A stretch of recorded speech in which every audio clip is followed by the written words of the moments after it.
Alors, est-ce que tu pourrais me parler un peu du processus, du procès, comment ça s'est déroulé dans ton cas? OK. Donc, après ma barre, la couronne, la cour, croyait que ça durerait 3 semaines. Donc, un procès pour meurtre, c'est toujours devant jury. Fait qu'on trouve des jurys. 12 personnes sont choisies. On leur annonce que ça va durer 3 semaines. Ça commence le 2 septembre 2005, donc à la même époque que l'ouragan Katrina. Et puis le procès va s'échelonner finalement sur 2 mois. Il y a des témoins qui seront introuvables. Fait que là, il y a des délais de cours pour aller chercher les témoins parce que les témoins sont disparus. C'est super long. Ça va durer presque 2 mois pour qu'on se retrouve finalement à la fin octobre. Le procès est terminé, puis le jury s'en va en délibération. Les délibérations vont durer 11 jours. Okay. Dans le milieu, on dit qu'après 8 jours, c'est sûr que ça va être un acquittement. Au pire, ça va être ce qu'on appelle un mistrial. Donc, il faut refaire le procès. Le jury n'arrive pas à s'entendre. Puis c'est ce qui va arriver dans mon dossier. Après un petit peu moins d'1 semaine, le jury va revenir puis ils vont dire on est incapable de s'entendre sur un verdict. Et puis la juge va leur donner une exhortation puis leur dire de retourner puis d'aller s'entendre. Puis ils vont revenir un vendredi après-midi, l'heure du dîner à 12h05, avec un verdict. Puis pour te donner une idée à quel point je suis perdu encore, à ce moment-là, je suis convaincu que je vais être acquitté.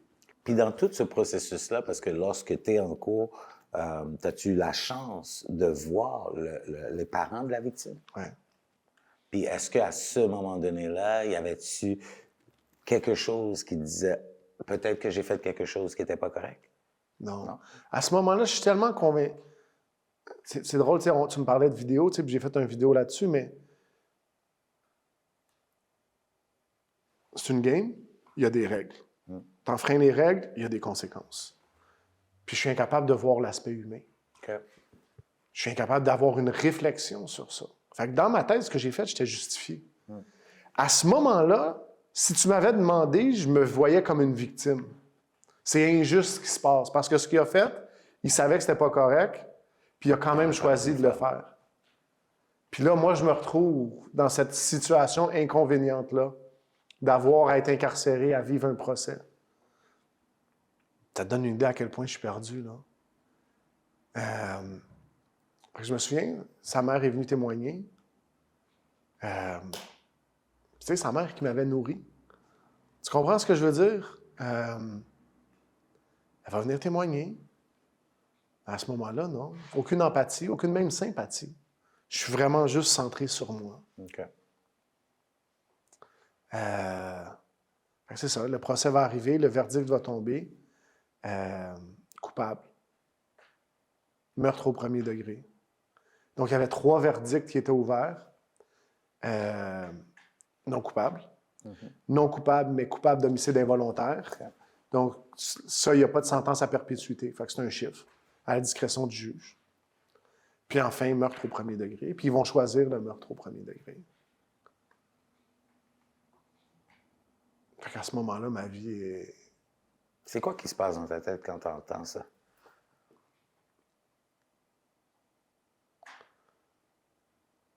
Je pense que c'est, tu sais, tilt.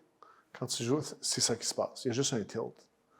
Je ne suis pas capable de vraiment le process avant le lendemain matin. Fait que le lendemain matin, je vais me réveiller, Rivière-des-Prairies, puis je vais regarder la wing, puis je vais dire, ça, c'est ma réalité pour les 20 quelques prochaines années. Là, ça me frappe.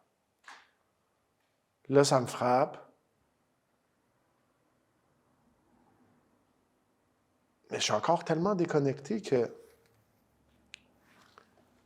je suis sûr que je vais trouver une façon de m'en sortir. Okay.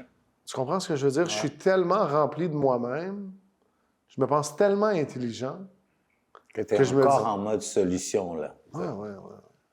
Okay. C'est encore un autre inconvénient. Okay. Je vais trouver une solution tantôt.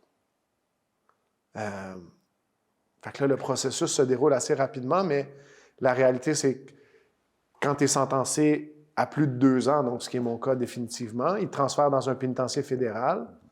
Fait qu'ils me prennent, ils vont me mettre dans un bus. Ils m'envoient à ce qu'ils appellent le centre régional de réception à Sainte-Anne-des-Plaines.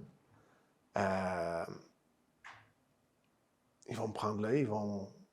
Puis ça, c'est un établissement où ils font ton évaluation. C'est ni plus ni moins. Ils te font faire des tests, ils te font rencontrer des psychologues, ils te posent des questions. Ils essaient de déterminer où est-ce qu'ils t'envoient. Moi, j'ai eu la grâce, à ce moment-là, je ne le percevais pas, mais j'ai eu la chance. Il y avait un projet pilote pendant 2 ans, puis je suis rentré dans ces 2 ans-là, où ils envoyaient des gens sentencés à vie dans des pénitenciers à sécurité médium pour commencer. OK. Donc, normalement, si tu fais une sentence vie, on t'envoie directement au maximum. Pas de questions à poser. Puis dans mon cas, il y avait le projet pilote, puis ils ont décidé de m'envoyer dans un pénitencier à sécurité médium. Fait que j'ai commencé au médium. Puis tu sais, tantôt, je t'expliquais les motifs qui m'ont amené à faire ça. Les motifs n'ont pas changé. Les insécurités perdurent. Le mal-être est encore là. Puis la solution que je perçois, c'est toujours la même. OK. Plus d'argent, puis mon problème va être réglé. Fait que je me dis, bon, ben, je vais recommencer à faire ce que je faisais. Puis là, tu as commencé à te connecter avec le monde à l'intérieur. Ah, ben, je suis arrivé, c'est jamais difficile pour moi. OK. Tu comprends? Je suis arrivé, rapidement, je connais un tel, je connais un autre, boum, boum, on commence à, tu sais, puis on passe du temps, puis fait que ça se passe rapidement. Ça, t'es vite retombé dans ta réalité que tu avais déjà à Mais l'extérieur. je suis pas retombé. Ça a juste J'étais continué. dedans, ouais. Tu sais, je suis arrivé dans l'environnement idéal. Tu sais, j'étais fait pour où est-ce que j'étais. Tu comprends ce que je veux dire? C'était... Le pénitencier, à cette époque-là, était l'aboutissement logique pour la personne que j'étais, pour le chemin que je parcourais. Je suis arrivé où est-ce que je devais arriver. Si tu es 6 pieds 11, puis que tu t'entraînes, puis que tu shootes des ballons de basket toute ta vie, Tu devrais être dans la NBA. tu vas te retrouver dans la NBA. Même chose pour moi, je me suis retrouvé où est-ce que je devais arriver. Cette mentalité-là, parce que c'est intéressant que tu dis, parce que tu dis que tu as abouti où ce que le chemin que tu prenais devait t'amener, tu sais. Alors, tu ne voyais même pas la prison comme un inconvénient nécessairement. Ah non, c'est sûr que c'est un inconvénient. OK. C'est un inconvénient, puis c'est un problème, puis... mais je me vois, moi, comme la victime. OK. Tu comprends ce que je veux dire? Je me vois comme si... Pourquoi ils me font vivre ça? S'ils n'avaient pas fait ce qu'ils avaient fait, j'aurais pas posé le geste, OK. j'aurais pas eu la réaction que j'ai eue, j'aurais pas posé le geste que j'ai commis, je me serais pas fait arrêter, je serais pas en prison. Plutôt que de me responsabiliser puis de dire non, c'est inacceptable de tuer quelqu'un. Je suis pas capable de faire cette réflexion-là à ce moment-là. OK. Fait que je me retrouve, même chose, une opportunité, oups. Puis ce qui est drôle, c'est pas drôle, mais c'est le même monde qui se ramasse en prison. Fait que je me ramasse en prison, puis j'ai des clients de la rue qui sont en prison. Qui disent « Ah, Manny, j'appelais ton téléphone quand j'étais dehors. » Je dis « OK. » Puis je me retrouvais à leur vendre à eux du stock à l'intérieur des murs. OK. Rapidement, je vais me faire délater. Je me fais transférer au maximum. Tu sais, pour le monde qui ne connaisse pas le système pénitentiaire ici, est-ce que c'est facile de se procurer de la drogue? Sans dire facile, il y a des gens qui sont professionnels pour le faire, je te dirais. OK. Tu sais, il y a des gens qui sont bons à le faire, puis qui ont une expérience, puis qui ont une expertise. Fait que oui, il y a toujours du stock qui rentre. Alors là, tu expliques que, bon, tu es dans ta routine, tu es dans ce que tu connais, puis là, finalement, tu te fais délater, on t'envoie au maximum. Là, tu toute ta peine là-bas? Non, je me retrouve au max. En fait, tu vois, une fois que j'arrive au max, en dedans de quelques mois, mon appel va être rejeté. Donc, jusqu'à ce moment-là, je m'accroche encore à l'idée que mon appel va être entendu, je vais avoir un nouveau procès, je vais être libéré de nouveau, je vais pouvoir sortir puis refaire ce que je faisais. Ils vont me libérer. Mon appel va être rejeté. Puis c'est à ce moment-là qu'il y a un déclic qui est de dire, OK, il faut que je fasse face à la réalité. Je vais arrêter de vivre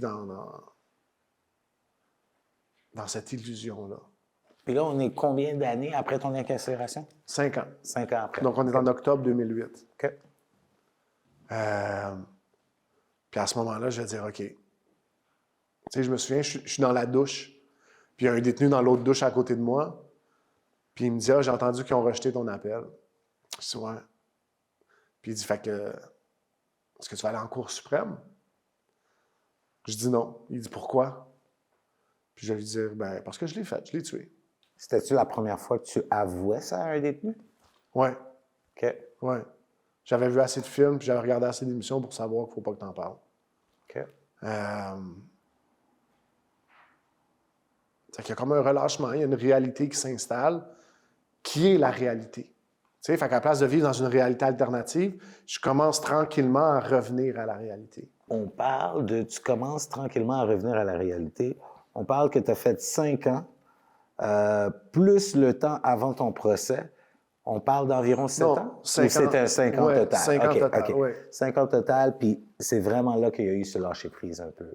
Ah, puis quand je te dis lâcher prise, c'est pas tant lâcher prise que ça, là, mais c'est Un début. Oui, une amorce. Une amorce, un pas. Pris dans cette direction-là. Fait que, tu sais, le processus, après ça, c'est d'admettre. Donc, quand tu es en prison, tu as un ALC qui appelle un agent de libération conditionnelle, qui est généralement un criminologue de formation, qui s'occupe de ton dossier. Fait que là, pour la première fois, je vais admettre mon crime à cette personne-là. OK. Ils vont me référer à un psychologue. Je vais aller voir la psychologue. Je me rappelle toujours de la conversation avec la psychologue la première fois où j'y suis allé, tu sais, puis elle me dit « ça va pas bien. Est-ce que tu es conscient que ça va pas bien? » Puis dans ma tête, à ce moment-là, le seul point de référence pour si ça va bien ou si ça va pas bien, c'est est-ce que tu es un junkie ou si tu n'es pas un junkie? Les junkies, ça va pas bien. Nous autres, on est en bonne position, puis on sait ce qu'on fait, puis c'est sûr que le gouvernement est contre nous, mais on continue à faire ce qu'on fait. Mais je trouve ça intéressant que tu dis parce que ça en dit beaucoup sur la mentalité à ce moment-là que tu possédais. Tu sais, dans le sens que qu'on te demande juste une simple question, tu sais, est-ce que ça va bien ou ça va pas bien pour le commun des mortels, si je peux me permettre, tu sais. Ben, ça va pas bien, je suis malade, tu sais. Oui. Mais toi, tu le vois d'une façon comme, ben, je suis pas tombé dans la drogue, alors ça va bien. Oui. Puis je te dis, écoute, la psychologue qui insiste, là, qui me dit tu es en prison pour un meurtre au premier degré, tu purges une sentence à perpétuité. Ton crime a été commis dans le cadre de trafic de drogue, tu viens d'être transféré dans un pénitencier à sécurité maximale pour trafic de drogue encore. Ça va pas bien. Puis tout le long, je me dis, elle est folle, cette madame-là. Wow. Elle est folle. Quand même. Et puis je vais arriver, je vais quitter son bureau, puis tout le long, je vais continuer à m'auto-valider, si tu veux, puis à dire, elle est complètement folle, elle est complètement folle. Fait que j'y marche. C'est peut-être une marche de 4 minutes, mettons, 5 minutes, de son bureau à mon unité de détention. Puis quand je vais arriver à mon unité de détention, les gars sont en train d'avoir une mini-émeute. Fait qu'il y a quelque chose qui est arrivé, puis ils pitchent les affaires sur le contrôle, puis je vois la scène, puis pour la première fois, je vais envisager l'éventualité que peut-être ça va pas bien. Wow.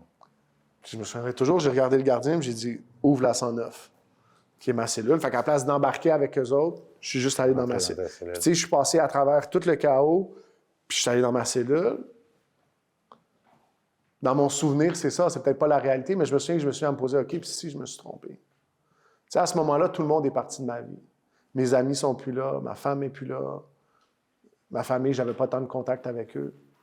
Je suis complètement seul. Fait que rationnellement, il y a une justification à l'idée que peut-être ça va pas bien. OK. Il y a une preuve, une évidence à laquelle je peux m'accrocher, si tu veux. Si tu me permets, tu sais, est-ce que à n'importe quel moment dans ton incarcération, tu as eu peur pour ta vie? Parce qu'on s'entend que dans le style de vie dans lequel tu étais, si je peux me permettre cette expression-là, c'était œil pour œil, dent pour dent, tu sais. Alors, le fait d'avoir éliminé, si je peux utiliser le terme aussi, une compétition, t'as jamais eu peur qu'il y aurait des représailles contre toi? Oui. Oui. Tu sais, quand tu t'en vas dans une nouvelle prison puis que tu sais pas qui est là. Il y a beaucoup de gars dans un pénitencier, là. Tu arrives, puis, tu sais, Donnacona, la population, c'est 240. Tu sais, dans le 240, c'est 240 gars. Tu sais pas c'est qui, les 240 gars. Tu arrives dans un pénitencier, il faut que tu ailles dans le cours. Tu te caches pas, tu sais. Fait que oui, il y a des appréhensions. Puis j'avais des conflits aussi dans la rue, là, tu sais. Je pense pas que c'était du courage, je pense que c'était plus de l'inconscience. Mais de dire, OK, il arrivera ce qui arrivera. Mais en même temps, oui, il y a des moments où j'ai eu peur. Puis, si on continue un peu dans ton processus, là, tu as été transféré, tu rencontres ce psychologue-là, il y a un petit déclic qui se fait. Qu'est-ce qui se passe par la suite? Parce que là, tu dois te dire, bon, il faut que je commence à faire mon temps. Tangiblement, j'essaie juste d'être un bon gars. Okay. Fait qu'à la place d'envenimer des conflits, j'essaie de mitiger les conflits. Okay. J'essaie de te trouver d'autres choses que je fais, mais pour moi, ça, c'est la grosse chose. Okay. Quand les gars disent on va battre un tel, à place de dire OK, let's go, je me retrouve à dire ben, on peut pas lui donner une chance.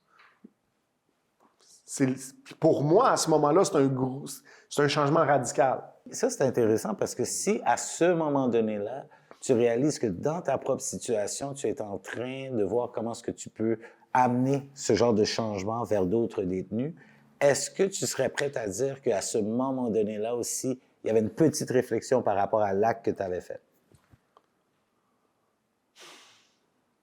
Je pense pas encore. OK. La réflexion, puis encore, ça te donne une idée de mon égocentrisme, là, mais à ce moment-là, ma réflexion, c'est strictement, OK, si je me suis trompé, qu'est-ce que je fais à partir de maintenant? Qu'est-ce qui me motive? Puis la solution, ça va être de dire, bon, ben, il faut que je trouve quelque chose à l'intérieur de moi ou que je contrôle dans ma vie parce qu'il n'y a personne d'autre. Tu sais, je me souviens d'avoir fait la réflexion de dire, OK, je vais être un bon père. Puis je ne sais même pas si je vais sortir. Tu comprends ce que je veux dire? Fait que si je deviens jamais un père, je pourchasse quelque chose sur lequel j'ai aucun pouvoir. La chose que je pouvais faire, c'était d'être un bon gars. Avec les critères que j'avais. Fait que c'était vraiment ça. Ça, c'était la base quand même pour toi. Mais, je dis la base pour le commun des mortels, mais pour toi, c'était quand même une grosse réflexion dans qu'est-ce que je peux contrôler dans mon environnement maintenant, là, tu sais. Pour moi, c'est un changement radical. Ça te donne une idée à quel point j'étais perdu, mais pour moi, c'était vraiment un changement radical. Parle-nous un peu de ton processus, de qu'est-ce qui se passe en prison, parce qu'il y a un moment donné, ça change, là. Bien, donc, je passe du maximum. À un moment donné, ils vont baisser ma cote de sécurité puis ils vont me renvoyer au médium. Un concours de circonstances va faire que je me fais mettre dehors de ma job. Puis quand on se fait mettre dehors de sa job, il faut passer à ce qu'on appelle le workboard. Puis en chemin pour le workboard, je passe en avant du cégep, puis la porte du cégep est ouverte, puis je rentre, puis je dis « Ah, ben, est-ce que je pourrais m'inscrire? » Fait que j'essaie d'éviter un petit peu la conséquence de m'être fait mettre dehors de ma job. Fait que j'ai retourné à l'école. Je veux juste, sans vouloir te couper, parce que pour le monde à la maison qui ne comprendrait pas, tu t'es fait mettre dehors de ta job, mais là, tu n'étais pas en dedans, il y a un cégep. Alors, il y a quand même le système scolaire là, pour essayer de rétablir quand même le monde. Là. Il y avait. Fait que j'ai été chanceux, j'ai bénéficié de ça. Une belle bénédiction dans ma vie. Depuis, le premier ministre Harper a mis un terme à ça, mais à l'époque, il y avait encore le cégep. Donc, il y avait le cégep Marie-Victorin qui venait à l'intérieur de l'institution, puis qui donnait les cours pour un DEC en sciences humaines. Fait qu'un détenu, tu es obligé d'être assigné à quelque chose 37 heures par semaine. Que ce soit un travail, que ce soit l'école, tu n'es pas supposé d'être oisif. Fait que je travaillais à cette époque-là à la buanderie, puis je me suis fait mettre dehors de la buanderie. Puis c'est là où je suis arrivé un petit peu au cégep. Tu as commencé à faire tes cours, puis... Je commence à faire les cours, puis là, j'ai toujours été bon à l'école, mais dans ma jeunesse, c'était jamais valorisé. OK. Tu sais, au secondaire, le gars qui est bon à l'école, c'est pas le gars le plus populaire. Mais en prison, c'était différent? Sans dire que c'était différent, oui, c'était différent parce que je pouvais aider les autres. Fait que les gars venaient me voir et disaient « Hey, Manny, on a tel travail à faire, tu comprends-tu comment ça marche? » Puis je pouvais leur expliquer. J'ai toujours été bon à l'école. Okay. Fait que je pouvais aider les gars, puis c'était devenu comme un petit peu une source de valorisation. Oui, absolument. Fait que je me suis mis à faire ça, puis de là est venu comme un éveil intellectuel un petit peu. Fait que je me suis remis à lire. Puis je vais arriver à un point où j'ai peut-être 8 ans de fête à peu près. Puis je me dis, OK, qu'est-ce que je fais du reste de mon temps? Comment je vais m'arranger pour faire ce temps-là compter? Puis simplement, je vais juste décider de lire tous les classiques. Fait que je me dis, si je lis tous les livres dans la bibliothèque, je vais être éduqué, je vais être instruit, je vais être articulé, je vais sortir, ça va me servir à quelque chose. C'est la chose la plus productive que je peux faire. Donc, je vais rentrer dans la bibliothèque, puis je vais voir un livre, tout de suite en rentrant, puis c'est écrit Hemingway, puis je connais le nom. Fait que je vais prendre le livre, je l'amène au bibliothécaire, je le check-out, puis je sors. Le livre s'appelle For Whom the Bell Tolls. Puis je vais sortir, je vais ouvrir le livre. Puis à la première page, dans toutes les éditions, il y a toujours cette citation-là qui explique le titre du livre. Puis la citation, c'est une citation de John Donne qui date du 16e siècle, qui dit, je vais te la dire en français, là, mais « Nul n'est une île entier en lui-même, chacun fait partie du continent. Si une motte de terre devait se détacher de l'Angleterre ou de l'Europe, le continent entier s'en trouverait amoindri. La mort de tout homme m'amoindrit parce que je suis impliqué dans l'humanité. Alors n'envoyez pas savoir pour qui sonne le glas, il sonne pour vous. » Donc il y a cette phrase-là. La mort de quiconque m'amoindrit parce que je suis impliqué dans l'humanité. Puis jusqu'à ce moment-là, j'ai toujours perçu ma situation comme étant moi contre l'humanité.